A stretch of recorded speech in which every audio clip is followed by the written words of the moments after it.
हाँ बेटा, देखो हम लोग यहाँ पे वॉल्वॉक्स का फर्टिलाइजेशन पढ़ने जा रहे हैं, सेक्सुअल रिप्रोडक्शन का पार्ट है। और हम जो सेक्स ऑर्गन है इसके एंथ्रीडियम और ओगोनियम हम लोग इसके पीछे पढ़ चुके हैं। आप पिछला वीडियो जा करके देख लीजिएगा, third part, fourth part, 4 part में बटा हुआ है। ये फिफ्थ पार्ट है इसका और ये लास्ट पार्ट है। ये बीएससी के पॉइंट ऑफ व्यू से वीडियो बनाया जा रहा है। क्वेश्चन अगर कोई बनता है किसी पार्ट में तो आप कमेंट के थ्रू क्वेश्चन पूछिए, आंसर दे देंगे हम आपको। हाँ, स्टार्ट करना बेटा। फर्टिलाइजेशन। तो फर्टिलाइजेशन क्या है? तो fusion of male and female gamete is known as fertilisation. नर और मादा युग्मकों के संयुग्मन को फर्टिलाइजेशन या निषेचन कहा जाता है, जिसके फलस्वरूप जाइगोट बनता है बेटा। यहाँ स्टार्ट कर रहे हैं। The antherozoids after liberation from colony. याद रखो बेटा, जो एंथ्रोजॉइड्स हैं यानी मेल गैमेट जो हैं किसके में? तो वॉल्वॉक्स में। जब वो अपनी कॉलोनी से बाहर निकलते हैं तो स्विम इन मीडियम, वो तो स्वतंत्रतापूर्वक तैरने लगते हैं मीडियम में यानी पानी में। If they come in contact with vegetative colony, जब वो किसी वॉल्वॉक्स के दूसरे वेजिटेटिव कॉलोनी के कॉन्टैक्ट में आते हैं, दे सिंपली स्विम ओवर, वो उसके ऊपर तैरने लगते हैं।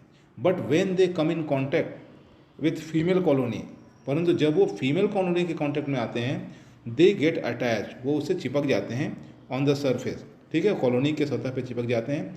And break down the colony matrix, और कॉलोनी के मैट्रिक्स को तोड़ देते हैं। कॉलोनी में जो मैट्रिक्स है उसे वो डिजिस्ट कर देंगे of the colony in the area of attachment, जहाँ वो चिपके रहेंगे वहाँ से कॉलोनी के मैट्रिक्स को तोड़ देंगे। This task is probably accomplish by proteolytic enzyme.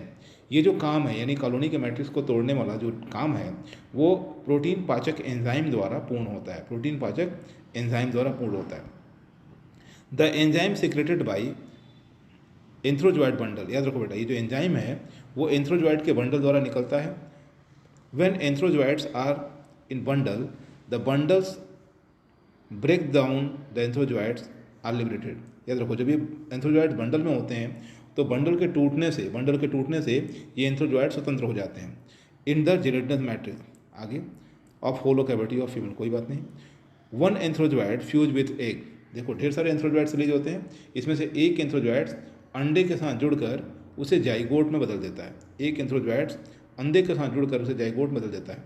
The zygote secret 3 layer thick wall. याद रखो बेटा, zygote secret 3 layer thick wall which में बी स्मूथ, ठीक है, 3 लेयर वाले मोटी दीवार को बनाता है। और ये जो बाहरी दीवार है वो चिकनी भी हो सकती है, ठीक है, ग्लोबेटर में, वॉल्वॉक्स ग्लोबेटर में, या फिर कंटीली भी हो सकती है, ठीक है। The wall contain haematochrome. याद रखो बेटा, जो वॉल है उसमें स्पेशल पिगमेंट होता है जिसको हम लोग हिमेटोक्रोम बोलते हैं, which imparts the red colour of the zygote, ठीक है। वो जाइगोट को लाल रंग प्रदान करता है क्योंकि हिमेटोक्रोम इसमें मौजूद होता है। द जाइगोट में remain dormant for quite some time. याद रखो बेटा, जो जाइगोट है वो निश्चेष्ट बना रहता है। जाइगोट फर्टिलाइजेशन होने के बाद जो जाइगोट बनता है वो कुछ समय तक जल में ही निश्चेष्ट बना रहता है। कब तक? जब तक, आगे लिखा हुआ है, dormant for quite some time and then liberated by disintegration of parent colony. ये तब मुक्त होता है जब पेरेंट कॉलोनी टूटती है, ख़त्म होती है, यानी पेरेंट कॉलोनी के नष्ट होने पर जाइगोट मुक्त हो जाता है, बाहर आ जाता है। द जर्मिनेशन ऑफ जाइगोट, याद रखो बेटा, germination of zygote usually does not germinate until the following spring season. अगले स्प्रिंग सीजन के आने से पहले तक जाइगोट जर्मिनेट नहीं होता। Before germination the diploid nucleus of zygote undergoes a meiotic division. याद रखो बेटा, जर्मिनेशन से पहले यानी अंकुरण से पहले जाइगोट का जो केंद्रक है, जाइगोट का जो द्विगुणित केंद्रक डिप्लॉयड न्यूक्लियस है वो अर्धसूत्री विभाजन करता है बेटा। याद रखना, मियोटिक सेल डिवीजन करता है और 4 हेप्लॉइड कोशिकाओं को बना लेता है। 4 अगुणित कोशिकाओं को बना लेता है। These cells undergoes further division. ये कोशिकाएं फिर से विभाजन करती हैं और इससे ज़्यादा कोशिकाओं को बना लेती हैं। The outer layer of zygote split. देखो, जाइगोट में 3 लेयर है, बाहरी लेयर चिकना या कंटीला हो सकता है, 3 लेयर है, और बाहरी लेयर फट जाती है। जब बाहरी लेयर फटेगी तो अंदर के 2 लेयर बचे हुए हैं। अंदर के 2 लेयर के साथ साथ जो कोशिकाओं का झुंड है वो बाहर आता है। याद रखो, split and the 2 inner layer protrudes from the form of vesicle. अंदर के जो 2 लेयर हैं वो थैलीनुमा संरचना बनाते हैं और वो बाहर आ जाते हैं। The cells migrate into this vesicle. जो जाइगोट से जो डिवीजन करके कोशिकाएं ढेर सारी बनी हैं वो सारी कोशिकाएं इसी थैली में चली आती हैं। आगे लिखा हुआ है species of volvox very considerably in further development. याद रखो बेटा, अलग अलग जातियों में, वॉलवॉक्स की अलग अलग जातियों में ये जो विकास की क्रिया है वो अलग अलग तरीके से होती है। For example, in Volvox aureus the protoplast of zygote divide repeatedly.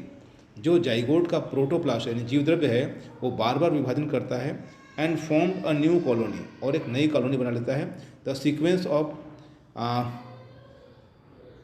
पैलियल प्लीकल stage, ठीक है, प्लिया पड़े हुए हो, प्लैकिया पड़े हुए हो, प्लैकियल स्टेज की तरह संरचना बना लेता है। As found in asexual reproduction, जैसा कि plakea stage asexual reproduction में पाया जाता है वैसा संरचना बना लेता है, ठीक है। और वॉलवॉक्स कंपेनिस लिखा हुआ है, कंपेनिस, इसमें अलग तरीके से क्रिया होती है, ठीक है बेटा। आगे लिखा हुआ है यहाँ देखो, वेसिकल में सर्वाइविंग जू स्पोर्स, कुछ कंडीशन में जू स्पोर बन जाते हैं, अलग अलग में लिखा हुआ है, ठीक है। कुछ में जू स्पोर्स बन जाते हैं, इंटायर प्रोटोप्लास्ट, बस हो गया हम लोग का उतना, ठीक है।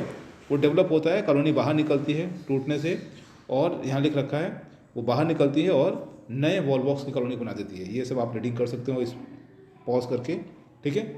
अगर क्वेश्चन होगा तो आप पूछ सकते हो। यहाँ पे हम इसको समाप्त कर रहे हैं, ठीक है बेटा।